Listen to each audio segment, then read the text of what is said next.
प्रधानमंत्री मोदी ने video conferencing के जरिए देश के पहले इंडिया टॉय फेयर 2021 का उद्घाटन किया। बोले, पेरेंट्स बच्चों के साथ खेल में शामिल हों। गृह मंत्री डॉक्टर नरोत्तम मिश्रा ने दतिया में दी सौगात। कृषि विज्ञान केंद्र में नवीन भवन और कृषि यंत्रों का किया लोकार्पण।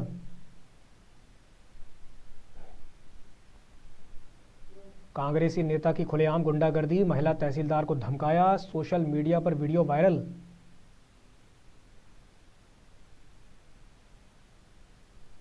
आय से अधिक संपत्ति के मामले में मंदसौर में सहकारी समिति के प्रबंधक के घर लोकायुक्त का छापा, लाखों रुपए कैश और ज्वेलरी मिली।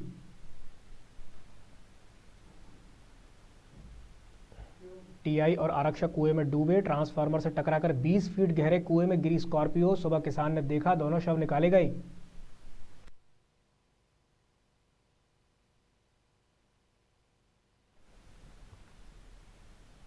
नमस्कार, न्यूज ऑब्जर्वर में आपका स्वागत है। मैं हूं दिव्यांशु जोशी। अब खबरें विस्तार से। प्रधानमंत्री नरेंद्र मोदी ने वीडियो कॉन्फ्रेंसिंग के जरिए देश के पहले इंडिया टॉय फेयर 2021 का उद्घाटन किया। उन्होंने कहा कि परिवारों में प्ले टाइम की जगह स्क्रीन टाइम ने ले ली है। खिलौनों का वैज्ञानिक पहलू समझना चाहिए, स्कूल में इस पर प्रयोग करने चाहिए। हमारी नई शिक्षा नीति में प्ले आधारित शिक्षा को शामिल किया गया है। इसमें बच्चों में पहेलियों और खेलों के माध्यम से तार्किक क्षमता बढ़ाने पर जोर दिया गया है। सभी माता पिता से अपील है कि बच्चों के साथ पढ़ाई में हिस्सा लेते हैं वैसे ही खेलों में शामिल हों।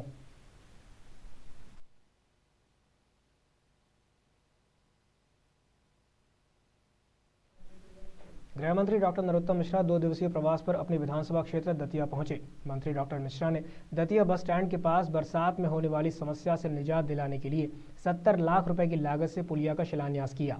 साथ ही उन्होंने कृषि विज्ञान केंद्र में नवीन भवन और कृषि यंत्रों का लोकार्पण किया।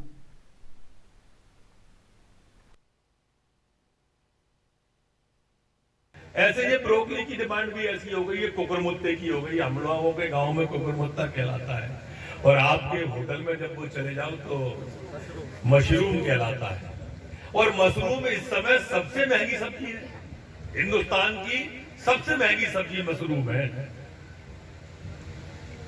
बड़े आसानी से हम गांव में पैदा कर सकते हैं अगर हम उन्नत खेती के लिए कृषि विज्ञान केंद्र इस तरह सा भी हमारे दतिया को प्रमोट करें। एक मैं जरूर कहूंगा बीसी साहब कि जो स्वास्थ्य के प्रति जागरूकता आई है, उस जागरूकता में हम संस्कृति को भी जोड़ें और हमारी सब्जी को भी जोड़ें, उसमें हमारी औषधियों को भी जोड़ें। इन दोनों को जब आप क्लेम कर दोगे, जैसे मैंने सफेद मूसली जवानी से जोड़ी, लोगों ने बड़े ध्यान से सुना। बाकी बात उतने ध्यान से नहीं सुन रहे हो। बाकी बात में हंस भी रहे थे, बगल वाले से बोल रहे थे, मोबाइल की घंटी सुन रहे थे, पर मैं जब जवानी से मूसली जोड़ रहा था तो कोई नहीं बोला। इतनी बिल्कुल सांसें सांध ली। एक शायरी है ना, उनकी याद आई है सांसों जरा आहिस्ता चलो, धड़कनों से भी इबादत में खलल पड़ता है।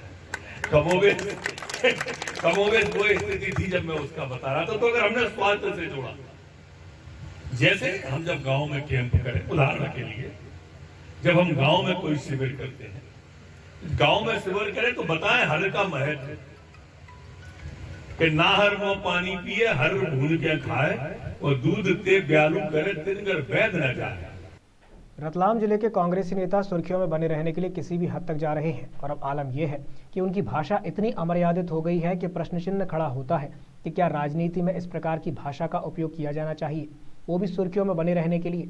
अभी एक वीडियो सोशल मीडिया पर तेजी से वायरल हो रहा है जिसमें विधायक मनोज चावला के खास आलोट के कांग्रेस नेता एवं आलोट नगर परिषद के पूर्व अध्यक्ष के प्रतिनिधि वीरेंद्र सिंह राठौड़ तहसील के तहसीलदार किरण वरवड़े को उनके ही कार्यालय में खुलेआम धमकाते हुए नजर आ रहे हैं।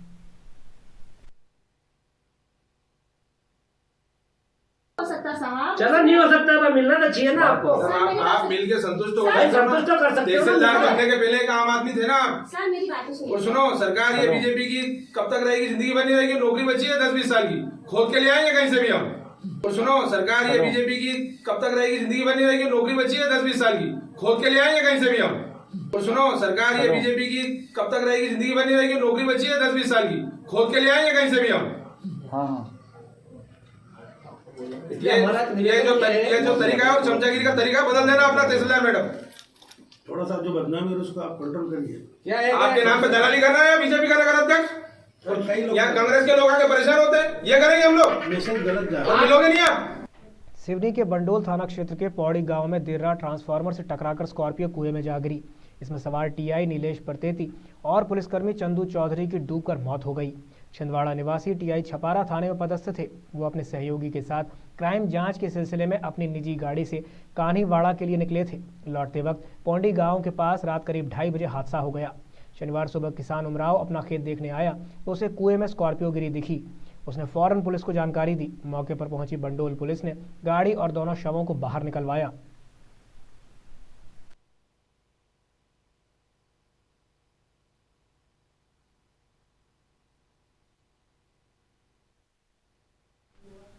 कृषि मंत्री कमल पटेल पवित्र स्थली चित्रकूट में राष्ट्र ऋषि नानाजी देशमुख जी की 11वीं पुण्यतिथि के अवसर पर आयोजित कार्यक्रम में सम्मिलित हुए। इस दौरान मंत्री पटेल ने कामतानाथ भगवान के दर्शन करके कामतानाथ पर्वत की पैदल परिक्रमा की।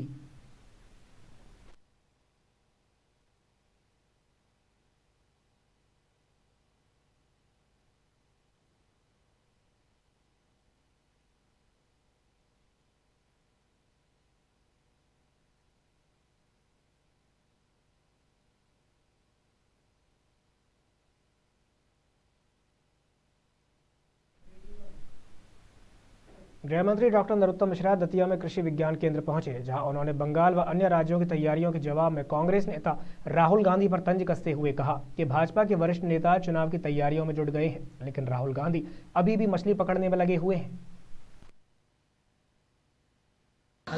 आप अंतर देखो, मोदी जी तमिलनाडु में प्रचार कर रहे हैं, अमित शाह जी पश्चिम बंगाल में,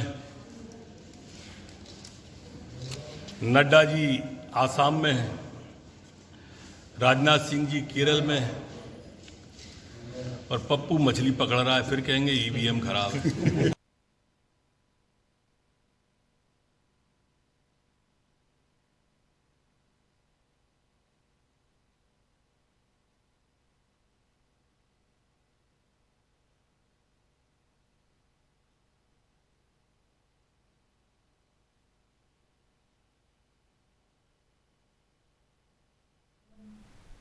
भोपाल में मंगलवाड़ा स्थित आजाद मार्केट में चंद्रशेखर आजाद की पुण्यतिथि पर भारतीय जनता पार्टी के पूर्व विधायक सुरेंद्र नाथ सिंह के नेतृत्व में श्रद्धांजलि अर्पित कर पुष्पांजलि अर्पित की। इस मौके पर भारतीय जनता पार्टी अल्पसंख्यक मोर्चा के पूर्व जिला अध्यक्ष अब्दुल सलीम, एमएस जाफरी, महेंद्र सिंह ठाकुर, विनोद चौरसिया सहित बड़ी संख्या में भाजपा कार्यकर्ता उपस्थित रहे।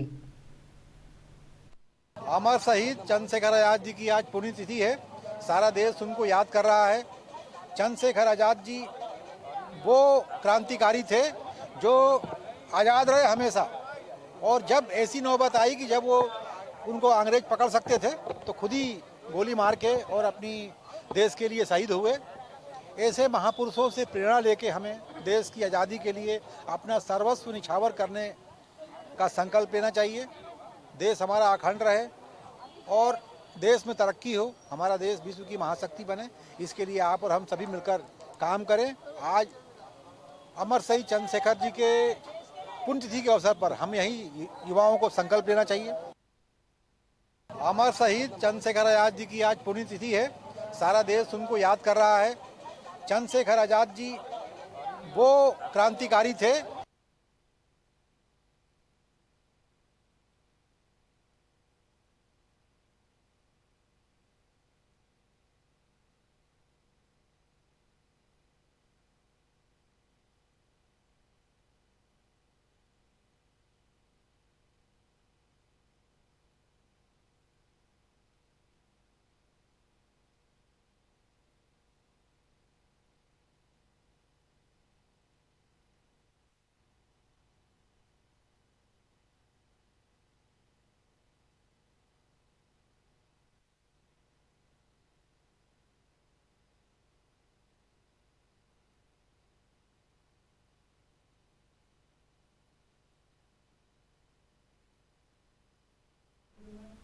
गृह मंत्री डॉक्टर नरोत्तम मिश्रा ने दतिया में संत रविदास जयंती के अवसर पर संत रविदास जी के चित्र पर माल्यार्पण कर लोगों को शुभकामनाएं दी। मंत्री डॉक्टर मिश्रा ने राजघाट कॉलोनी में रविदास जयंती के अवसर पर आयोजित कार्यक्रम में कहा कि रविदास जी एक महान संत और समाज सुधारक थे।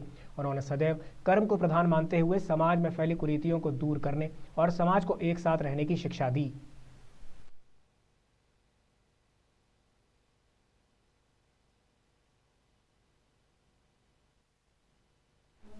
सरस्वती शिशु मंदिर विद्या भारती द्वारा आयोजित ग्राम संपर्क अभियान सरस्वती शिशु मंदिर गोटेगांव द्वारा 20 ग्रामों में आयोजित किया गया। इसी क्रम में ग्राम बगासपुर में संत रविदास जी की 644वीं जयंती संत रविदास मंदिर प्रांगण में आयोजित की गई। कार्यक्रम में मुख्य वक्ता कमलेश शर्मा, लाल सिंह ठाकुर, व्यवस्थापक राजकुमार जैन, सरपंच प्रेम शंकर पटेल, ठाकुर रणजीत सिंह चौधरी, धनंजय सत्येंद्र पटेल, प्राचार्य ओम प्रकाश यादव, जन शिक्षक राजेश अग्रवाल, लाल सिंह शिक्षक उपस्थित रहे।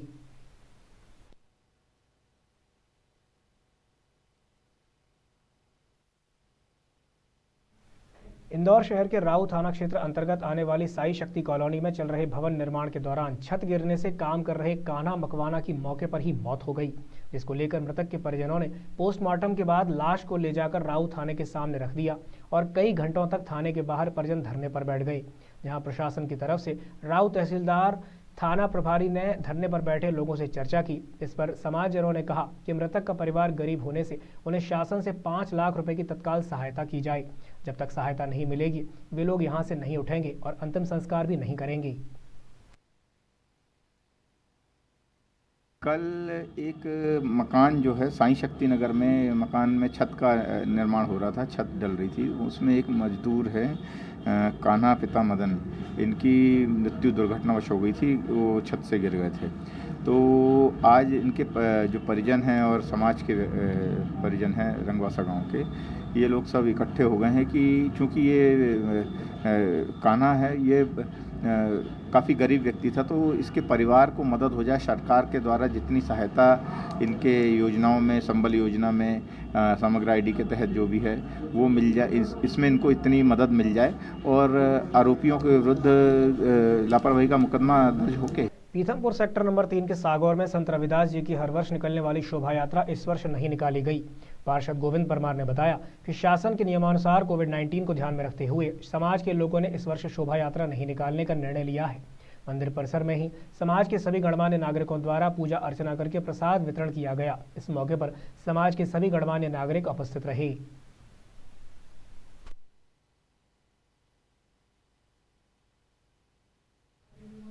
देश भर में पेट्रोल, डीजल, गैस की टंकी, बस का किराया और अन्य आवश्यक वस्तुओं के बढ़ते हुए दामों के बीच अब रतलाम वासियों को एक और बड़ा झटका लगा है। अब रतलाम वासियों की रसोई के दूध में भी उबाल आ गया है, क्योंकि किसानों और दूध विक्रेताओं के द्वारा 1 तारीख से दूध के दामों में 3 रुपये प्रति लीटर की वृद्धि कर दी गई है, जिसका भार अब मध्यम वर्ग का बजट बिगाड़ेगा और उन्हें अतिरिक्त खर्च वहन करना पड़ेगा। वर्तमान में रतलाम में दूध की कीमत 46 रुपये प्रति लीटर थी, जो अब बढ़कर सीधे 49 रुपये प्रति लीटर हो जाएगी।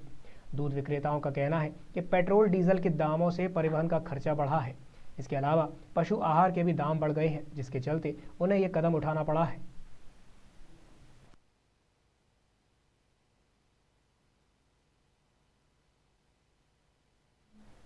मुंबई की एक महिला की रतलाम स्टेशन पर एक टीसी से दोस्ती हो गई। दोस्ती प्यार में बदली। अविवाहित टीसी ने शादी करने का झांसा दिया और कभी मुंबई जाकर तो कभी महिला को रतलाम लाकर संबंध बनाता रहा। पुलिस ने जीआरपी थाने में महिला की रिपोर्ट पर अपहरण, ज्यादती और अन्य धाराओं में प्रकरण दर्ज किया है।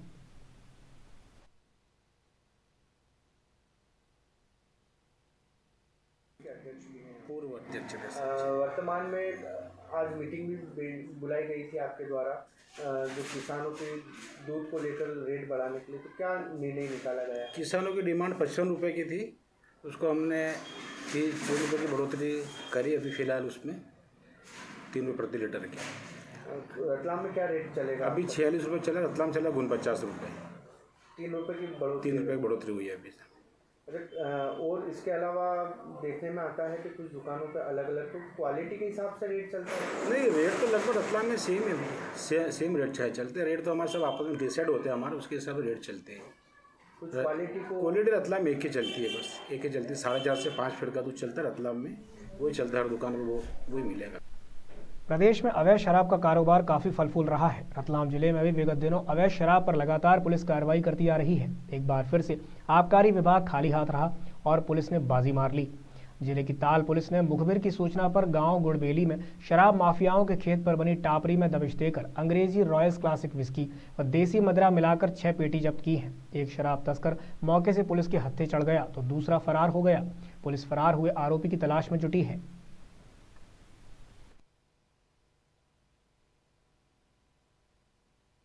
हाँ, कल दिनांक 25 तो 21 की शाम को 7 बजे ताल थाना पुलिस टीम द्वारा मुखबिर सूचना का कार्रवाई करते हुए गांव गुड़बेली के पप्पू लाल पिता जुवान सिंह खारो 30 वर्ष निवासी गुड़बेली के खेत पर बनी टापरी के 6 पेटी अवैध देशी व अंग्रेजी शराब जो कि राजस्थान की निर्मित है जब्त की है। आरोपी को गिरफ्तार कर अपने पंजीबद्ध किया गया है। उक्त शराब गांव दौलतगंज के ईश्वर सिंह पिता स्वर्गीय तूफान सिंह फोंदिया राजपूत से लाना बताने पर उसे भी प्रकरण में आरोपी बनाया गया। क्या सर वो जो दौलतगंज का है वो भी इसमें संलिग्न है सर? हाँ, वो भी संदिग्ध है, उसको आरोपी बनाया है। गिरफ्तारी की तलाश जारी है, वो फरार हो गया अपने घर से। बालाघाट जिले के आदिवासी बाहुल्य बैहर में अमर शहीद मनीष सिंह की याद में आईपीएल की तर्ज पर बीपीएल क्रिकेट टूर्नामेंट का आयोजन किया जा रहा है। बीपीएल यानी बैहर प्रीमियर लीग के संयोजक सचिन झारिया ने बताया कि प्रतियोगिता का 7वां साल है जिसमें आईपीएल की तरह टीमों का चयन किया जाता है। 7 खिलाड़ी स्थानीय होते हैं जबकि 4 खिलाड़ी मध्य प्रदेश के अलावा छत्तीसगढ़ और महाराष्ट्र राज्य के होते हैं। 12 टीमों को 2 पूल में बांटा जाता है। टूर्नामेंट 20 फरवरी से शुरू हुआ है जिसका फाइनल 4 मार्च को खेला जाएगा।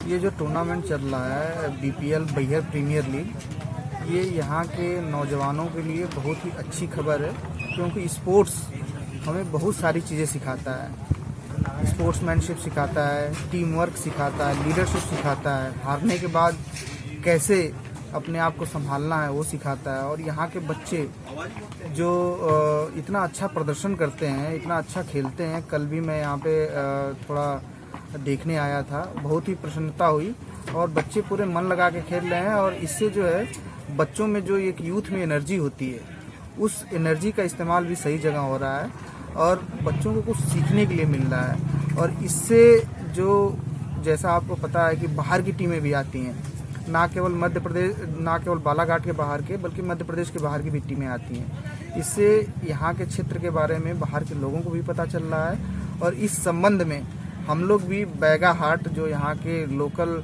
संस्कृति, लोकल खाद्यान्न या लोकल हस्त कलाकृति है उसको बढ़ावा देने के लिए हम लोग भी प्रशासन की तरफ से यहाँ आए हैं। इंदौर शहर में संत रविदास जयंती धूमधाम से मनाई गई। जाटा समाज के तत्वाधान में वार्ड क्रमांक 54 में स्थित रविदास मंदिर से कार्यक्रम का आयोजन किया गया। सबसे पहले संत श्री रविदास के चित्र पर माल्यार्पण एवं विधि विधान से पूजन किया गया। पूजन के बाद नगर के मुख्य मार्गों से गाजे बाजे के साथ शोभा यात्रा निकाली गई।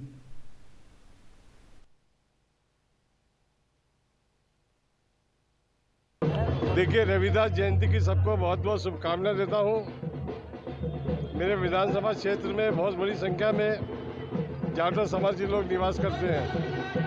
इनकी बहुत बड़ी पुरानी मांग थी। एक तो ये रोड मूसागढ़ी चौराहे से लेकर सावरिया धाम मंदिर तक 4 लेन होना, उसकी स्वीकृति हो गई है। साथ ही एक इनकी धर्मशाला की मांग है, वो मांग भी अप्रैल में जब मेरा विधायक निधि का फंड आएगा उसमें से इनको दे दूंगा। जमीन को लेकर कई बार विवाद चला, नहीं कोई विवाद नहीं, क्लियर हो गया वो। इंदौर नगर निगम के कर्मचारियों की गुंडागर्दी लगातार जारी है। इसी कड़ी में एक और वीडियो सोशल मीडिया पर जमकर वायरल हो रहा है जिसमें निगम कर्मचारी एक युवक को पीटता हुआ नजर आ रहा है। फिलहाल इस पूरे मामले में पुलिस ने शिकायत दर्ज की है। वहीं पुलिस वीडियो के आधार पर जांच में जुटी हुई है। आज करीबन 5:30 बजे की घटना है। मेरे बच्चे का फ़ोन आया, मैं बाईपास पर था, किसी काम से इंदौर आया था। बोले पापा यहाँ मेरे से मगजमारी कर रहे हैं ये चिड़ियाघर इंदौर में। मैंने कहा क्या हो गया?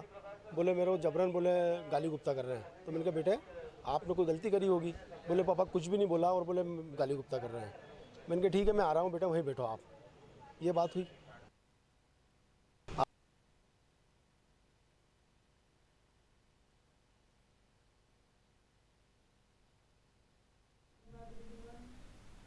जबलपुर में देर रात कैंट थाने में एक आरोपी जिसको चाकू के साथ गिरफ्तार किया गया था, उसे छुड़ाने पहुंचे कांग्रेसी कार्यकर्ताओं ने थाने में जमकर उत्पात मचाया और आरोपी को छोड़ने का दबाव थाना प्रभारी पर बनाते रहे। देर रात तक गहमा गहमी का माहौल कैंट थाने में देखा गया। वहीं मामले में कैंट थाना प्रभारी ने बताया कि एक आरोपी को चाकू के साथ गिरफ्तार किया गया था, जिस पर नियमानुसार कार्यवाही की जाएगी। वहीं पूरे मामले में कांग्रेस की महिला नेता पिंकी मुदगल का कहना है कि पुलिस द्वारा कांग्रेसी कार्यकर्ताओं पर ही कार्रवाई की जा रही है और उन्हें टारगेट किया जा रहा है।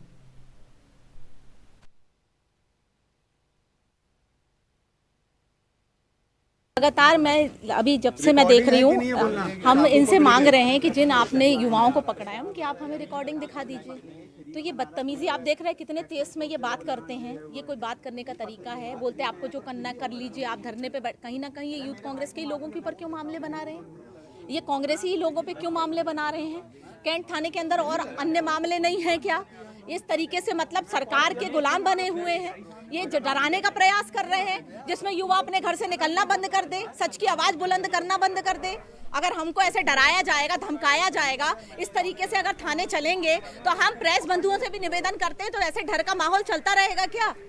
चाकू के साथ पकड़ा था, उसके संबंध में कुछ गलतफहमियां हो गई थी, तो वो जबलपुर में नवनियुक्त निगम आयुक्त संदीप जीआर ने कलेक्ट्रेट परिसर के आसपास निरीक्षण किया, जहां उन्होंने सफाई व्यवस्था को लेकर अधिकारियों से जानकारी ली। नगर निगम कर्मचारियों की उदासीनता के चलते जबलपुर की सफाई व्यवस्था चरमरा गई है, जिसके चलते निगम आयुक्त द्वारा जगह जगह निरीक्षण किया जा रहा है और अधिकारियों को निर्देशित किया जा रहा है कि सफाई व्यवस्था को कैसे दुरुस्त किया जाए।